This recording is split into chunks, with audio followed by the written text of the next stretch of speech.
Hi, I'm Dr. Duke, and this is Run Smart New York.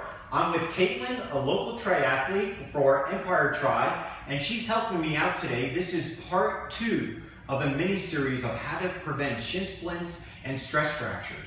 We're going to focus on a 3-way calf stretch for flexibility, and then get into some mobility to your ankle and your hip. Are you ready? Yes. All right, let's get going. Come on into the corner.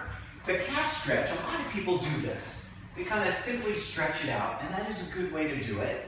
Then they get a little more innovative and they bend the knee, try to keep the heel on the floor. That gets something called the soleus. That's also pretty good. But here's the kicker. This is what they usually forget. It's called the tibialis posterior. The best way to get this is to turn your ankle all the way in, now bend that knee, and now we're getting like a tendon that runs all the way underneath the calf and the soleus, and it attaches to the bottom of the arch of the foot, and that's the one that wreaks havoc on the shin, causing shin splints and inflammation. So this is one that you never want to forget. All right, let's keep going. Turbocharged. I want you to kneel on this table for me, and all the way back. When she's in this posture, it's getting a nice stretch to the front of the shin, but it's also giving mobility to the ankle. Mobility is very important with preventing shin splints, because if you have too little or too much, it'll cause problems with the shin. So you want just that Goldilocks, just enough. Now, let's get a little bit further. Grab the front of that shin, pull it up, and you're gonna feel that really work the tendon in the front of the shin. That's a great turbocharged approach at stretching out the front of the shin. Now, take a seat on the table. Not everybody likes this one, but this is so important. Cross your ankle on top of here. Take your hand like a glove and get in between every single toe.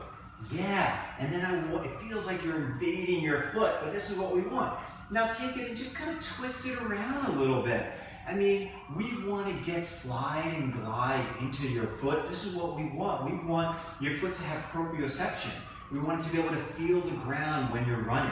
So this is a great mobility exercise that you can do. It's also very healthy for the foot. All right, let's get into like a sprinter stance. Like if you're gonna face this direction, you're gonna sprint to the finish line.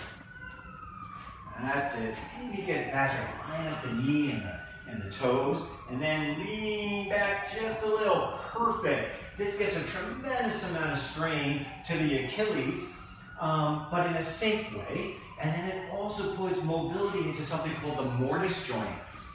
That's the joint of the ankle that helps the ankle move up and down. So this is a great way to restore some flexibility and pliability to the ankle. Sometimes you'll hear like a little pop. Don't get nervous. It says carbon, oxygen, and nitrogen released from the joint. You'll probably feel really good. If you feel it to your Achilles tendon, that's an issue. You've had a problem to start with. Now, face this direction and get into a big lunge. Big lunge. Nice. Get this leg a little forward more. Perfect. The key here is to focus on the ankle. So keep your foot flat on the floor, but using your elbow, push this knee out. Come on, push it this way. Push it out, but keep your ankle in. This isn't easy, but this is a way that helps provide balance by keeping your foot flat on the ground. It's teaching it to kind of stay steady as your hip gets some pliability to the adductors in the groin area. All right, join me for part 3 when we go over slide and glide using foam rollers and massage balls in order to prevent shin splints. I'm Dr. Duke, and this is Run Smart New York.